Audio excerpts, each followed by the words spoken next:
Basahin po natin yung ika-40 tanong sa Westminster Shorter Catechism.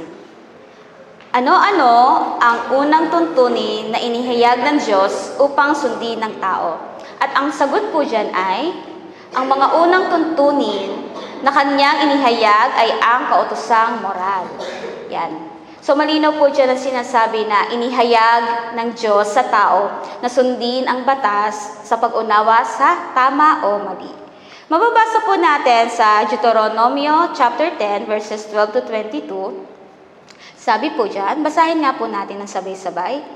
Bayang Israel, ano nga ba mula sa inyo? Ang gusto lang naman niya'y igalang niyo siya, sundin ang kanyang mga utos, ibigin siya, paglingkuran ng buong puso't kaluluwa, at tuparin ang kanyang mga bilin at tuntunin. Ito rin naman ay para sa inyong kabutihan. Ang pinakamataas na langit, ang daigdig at ang lahat ng narito ay kay Yahweh. Ngunit sa laki ng pag-ibig niya sa inyong mga ninuno, kayong lahi nila ay pinili niya sa gitna ng maraming bansa, kaya nga maging masunurin kayo at huwag maging matigas ang inyong ulo. Sapagkat si Yahweh na inyong Diyos ay Diyos ng mga Diyos, Panginoon ng mga Panginoon, makapangyarihan at kakilakilabot, walang tinatangi at hindi nasusuhulan. Binibigyan niya ng katarungan ang mga ulila at balo, minamahal niya ang mga dayuhan at binibigyan ng pagkain at damit. Ibigin ninyo ang mga dayuhan sapagkat kayo may naging dayuhan din sa Ehipto. Magkaroon kayo ng takot kay Yahweh, siya lang ang inyong sambahin, huwag kayong hiwa-hiwalay sa Kanya at sa pangalan lamang niya kayo manunumpa. Siya lamang ang dapat ninyong purihin, siya ang inyong Diyos, ang gumawa ng marami at kakilakilabot na mga bagay na inyong nasaksihan. 70 lamang ang inyong mga ninuno nang pumunta sila sa Ehipto, ngunit ngayon pinarami kayo ng Diyos ninyong si Yahweh, sindami na kayo ng mga bituin sa langit.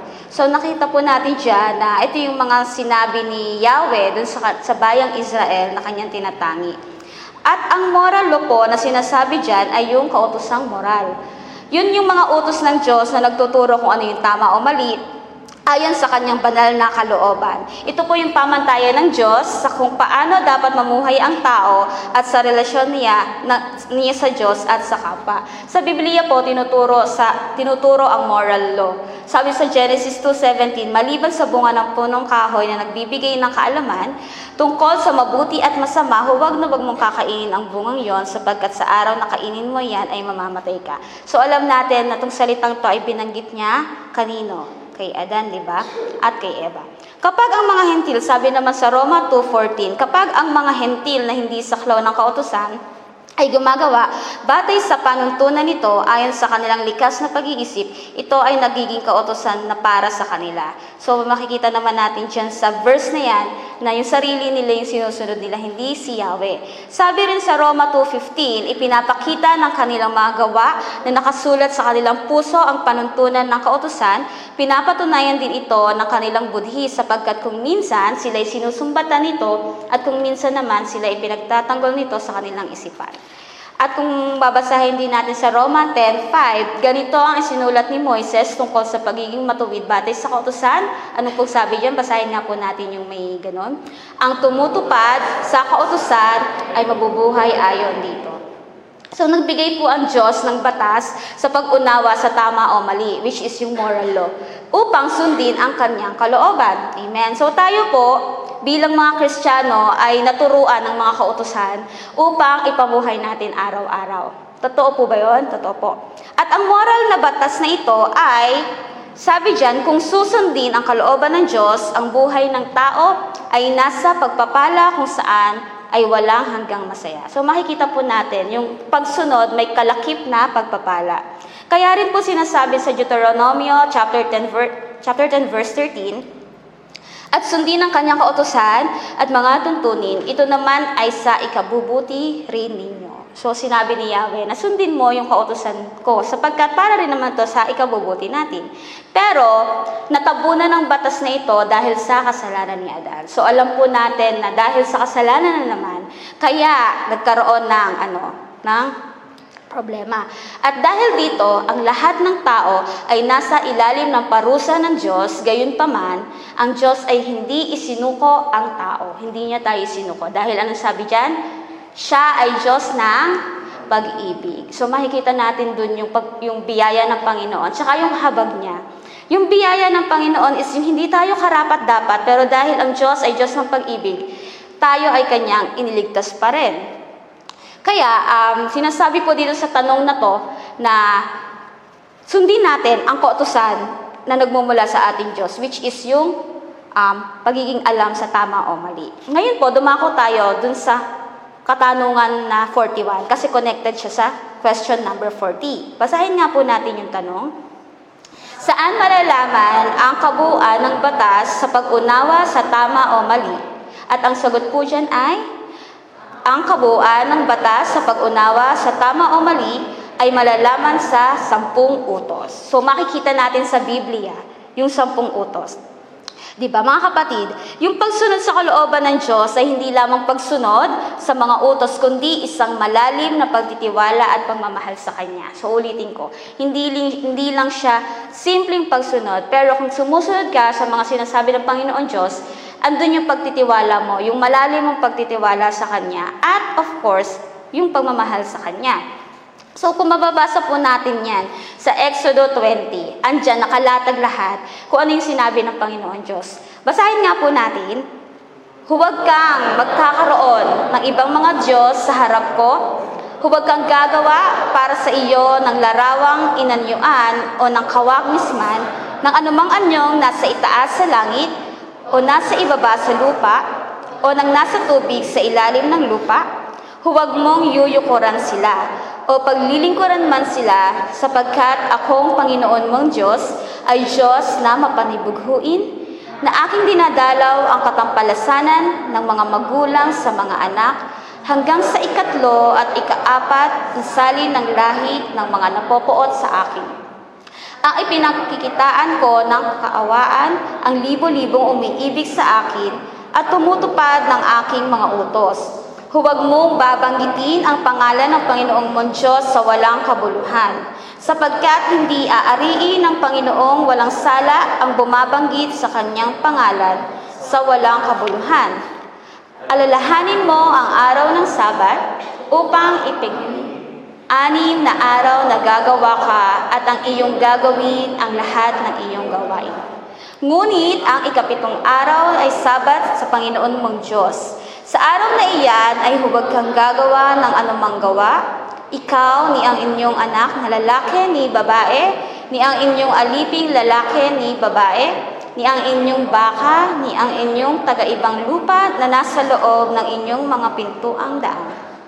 Sapagkat sa 6 na araw ay ginawa ng Panginoon ang langit at lupa, ang dagat at lahat ng nangaroon, at nagpahinga sa 7 araw. Na ano pa't pinagpala ng Panginoon ang araw ng Sabat at pinakabanal. Igalang mo ang iyong ama at ang iyong ina, upang ang iyong mga araw ay tumagal sa ibabaw ng lupa na ibinigay sa iyo ng Panginoong mong Diyos. Huwag kang papatay, huwag kang mangangalunya, huwag kang magnanakaw, huwag kang magbibintang sa iyong kapwa, huwag mong iimbutin ang bahay ng iyong kapwa, huwag mong iimbutin ang asawa ng iyong kapwa, ni ang kanyang aliping lalaki o babae, ni ang kanyang baka, ni ang kanyang asno, ni ang kanyang mga... Ayan. So, malinaw po na sinabi ng Diyos itong mga salitang ito doon sa kanyang bayan, doon sa lumang tipan. At kung mababasa po natin sa Deuteronomio chapter 10:4, at kanyang isinulat sa mga tapyas ang ayon sa unang sulat at ang 10 utos na sinalita ng Panginoon sa inyo sa bundok mula sa gitna ng apoy ng kaarawan ng kapulungan. At ang mga yaon ay ibinigay sa akin ng Panginoon. At so nakikita po natin na itinuturo po sa tanong na ito na kung saan ang tao ay inuulit ng Diyos na ipakitang muli kung ano yung moral na batas na nais niyang sundin ng tao. Sa Bagong Tipan po, sa New Testament, Hindi inalis ng Panginoong Hesus yung 10 utos, kundi pinagtibay at ipinailalim niya ang kahulugan nito, sapagkat binuod po ni Hesus ang 2 dakilang utos. Kung mababasa natin sa Mateo 22, chapter 37 to 40, let's read. Ibigin mo ang Panginoon mong Diyos ng buong puso. Ibigin mo ang iyong kapwa gaya ng iyong sarili. So sa 2 utos po na ito, nakasalala yung buong kautusan. Ang unang moral na batas sa mga tao ay natabunan dahil sa kasalanan ni Adan. So yun nga, sinabi ko kanina.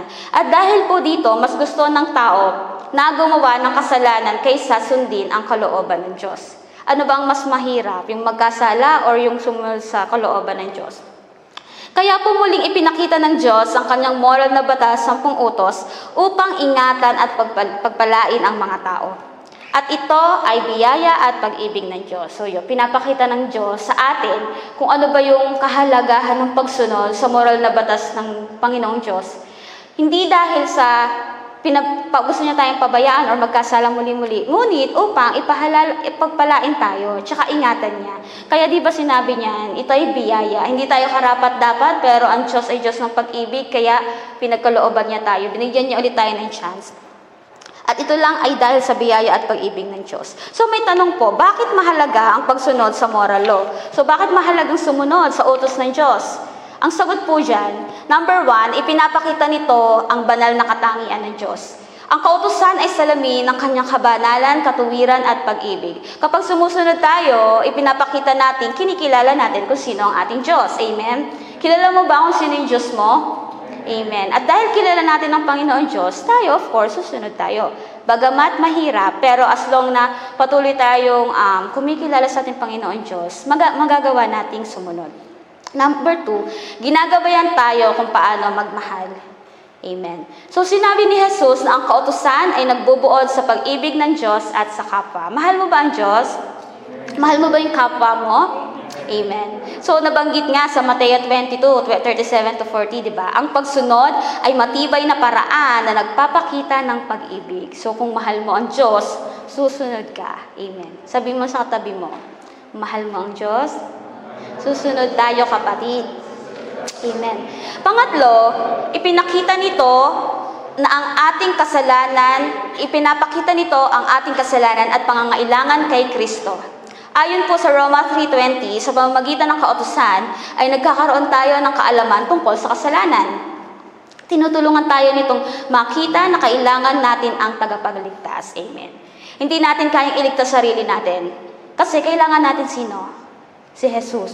At ipinapakita dito na tayo, makasalanan tayo, wala tayong magagawa para iligtas yung sarili natin. Kaya, tayo, makasalanan, pero napakabuti ng Panginoon Diyos kasi ganun niya tayo minahal at ganun niya tayo niligtas. Pang-apat, nagbibigay ito ng kaayusan at pagpapala. Ang pagsunod sa Diyos ay nagdudulot ng kapayapaan, maayos na relasyon at pagpapala sa buhay. Naniniwala ba kayo dito? Amen. Nakapag sumusunod kayo sa Panginoon Diyos, di ba? Hindi naman dahil after tayo dun sa blessings or after tayo dun sa kapalit, pero alam ng Panginoon Diyos, yung anak ng mga sumusunod. Kaya, alam ng Panginoon Diyos na, ito, magpapalain ko to, sapagkat mahal ko tong anak mo to, sapagkat sumusunod siya sa akin, kaya mararanasan niya yung pagpapala ko. At panlima, bunga ito ng tunay na pananampalataya. Amen. Ang pagsunod sa mga kautusan ng Panginoon Diyos ay bunga ng tunay na mananampalataya ka. Hindi tayo nailigtas dahil sa pagsunod, kundi sumusunod tayo dahil tayo ay naligtas. Ayan, malinaw po yun ha. Na sumusunod tayo kasi niligtas tayo ng Panginoon. Sabi ni Jesus, kung ako ay iyong iniibig, tutuparin niyo ang aking utos. So mababasa natin yan sa Juan 14:15. Kaya, mahalaga ang pagsunod sa moral law dahil ito ay paraan ng pag-ibig, pagsamba, at pagbabakita ng pagbabago ng pusong iniligtas ng Diyos. Masaya ba kayo sapagkat iniligtas kayo ng Diyos? Amen. At lahat-lahat ng meron tayo ngayon ay dahil lamang sa Panginoong Diyos. Amen. Ang 10 utos na ito ay iniutos din ni Jesus sa Mateo chapter 19, verses 17 to 29 upang sundin natin ang kalooban ng Diyos para ang ating buhay ay may kapayapaan at masaya sa pamamagitan ng pagpapala ng Diyos. Amen. Pero, sinasabi ng ibang tao na hindi kailangan sundin ang 10 utos Dahil ang kaligtasan ay hindi sa pamamagitan ng kilos ng tao. Sino ba ang mga taong ayaw sumunod sa kautusan ng Diyos? Meron pong mga tao na ayaw sumunod sa kautusan ng Diyos at makikita natin yan sa Biblia. Ito yung mga ayon sa Biblia, ang mga ayaw sumunod sa kautusan ng Diyos ay, basahin nga natin, mga makasalanan na tumatanggi sa Diyos, mga taong matigas ang puso, mga umiibig sa kasalanan at mga mapagkunwari. So yun yung mga taong talagang ayaw sumunod sa kautusan ng Diyos. Ngunit mahalagang nating tandaan na lahat tayo nagkasala, di ba? Sa Romans 3:23. Kaya, ang tunay na pagkakaiba ay hindi kung sino ang nagkasala, kundi kung sino ang nagsisisi at lumalapit kay Kristo. Amen. Subalit, ang tao na tumatanggap ng kaligtasan ay sinisikap na matanggap ang patnubay ng Espiritu Santo upang masunod ang 10 utos dahil alam nila na ito ay kalooban ng Diyos. Kaya kung sino man na hindi mabuting nakakasunod sa moral na batas ng Diyos, sila ay hindi totoong anak ng Diyos. Naniniwala po kayo dito? Isa itong katotohanan na yung iba hindi nauunawaan pero totoo na sinabi ng Panginoong Diyos na hindi mo sinusunod ang batas ng Diyos, isa ka sa hindi totoong anak ng Diyos. Kaya mga kapatid, narito tayo sa simbahan, nakakaparinig tayo ng salita ng Diyos, nananalangin tayo, nagbabasa tayo ng Bible, sumunod tayo sa mga utos ng Panginoon Diyos. Hindi lang dun sa nabanggit na 10 utos, pero kung ano yung mga nais niya para sa buhay natin. At sa pamamagitan ng patnubay ng Espiritu Santo, dahil ito ay pagsunod sa kalooban ng Diyos. Hindi naman tayo nag-iisa eh. Amen. Kasama natin ang Panginoon Diyos para mapagtagumpayan natin yung mga bagay na alam nating hindi natin gayang gawin. Kaya as may conclusion, mga kapatid, inihayag ng Diyos sa tao na sundin ang batas sa pag-unawa sa tama o mali. At ang kabuuan ng batas sa pag-unawa sa tama o mali ay malalaman natin sa 10 utos ng Diyos. So kung basahin nga po natin muli, huwag kang magkaroon ng ibang Diyos maliban sa akin, huwag kang gagawa para sa iyo ng larawang inanyuan o Diyos-Diyosan, at huwag mo itong sasambahin. Huwag mong babanggitin ang pangalan ng Panginoon mong Diyos sa walang kabuluhan, igalang mo ang iyong ama at ina, huwag kang papatay, huwag kang mangangalunya, huwag kang magnanakaw, huwag kang magsisinungaling laban sa iyong kapwa, at huwag mong iimbutin ang anumang pag-aari ng iyong kapwa. Mahalaga po ang pagsunod sa moral law, gaya ng 10 utos, dahil ito ay paraan ng pag-ibig, pagsamba, at pagpapakita ng pagbabago ng pusong iniligtas ng Diyos. So tayo mga naririto, iniligtas na tayo ng Panginoon Diyos, so may nabago na sa atin. Kumbaga, yung dating tayo na hindi pa nakakilala sa Panginoon, kung patuloy pa tayong nakakagawa ng mga hindi kanais-nais noon, sa mga ngayon, uti-uti, tutulungan tayo ng Panginoon Diyos para hindi na yun magawa. Amen? Kaya't muli, sabi sa Mateo 22:37-40, ibigin mo, basahin nga po natin ito, ibigin mo ang Panginoon mong Diyos ng buong puso, ibigin mo ang iyong kapwa, gaya ng iyong sarili. Sa 2 utos na ito, nakasalalay ang buong kautusan. Amen. So, sinum up na po doon na ibigin mo ang Diyos. Kasi, kung mahal mo ang Diyos, kaya mong ibigin yung kapwa mo. Tama po ba? So, patuloy po tayong sumunod sa mga sinasabi ng Panginoon. Hindi tayo naligtas dahil sa pagsunod, ngunit sumusunod tayo dahil tayo ay iniligtas na. At ang tunay na pagsunod ay nagmumula sa pusong binago ng Diyos at may pagnanais na siya ay parangalan. Kaya nga po yung pagsunod sa kautusan ng Diyos ay bunga ng pag-ibig. Lahat ng ginagawa natin dahil din yun sa pag-ibig ng Diyos. At tanda ng pananampalataya at daan tungo sa buhay na nagbibigay luwalhati sa Kanya. So yun po. Lahat-lahat ng mga bagay na nais ng Panginoon Diyos, nais niya na magampanan natin yung bilang mga mananampalataya. At lagi niyong iisipin na hindi natin kayang iligtas yung sarili natin. Amen. Kailangan natin sino? Ang Panginoon Diyos.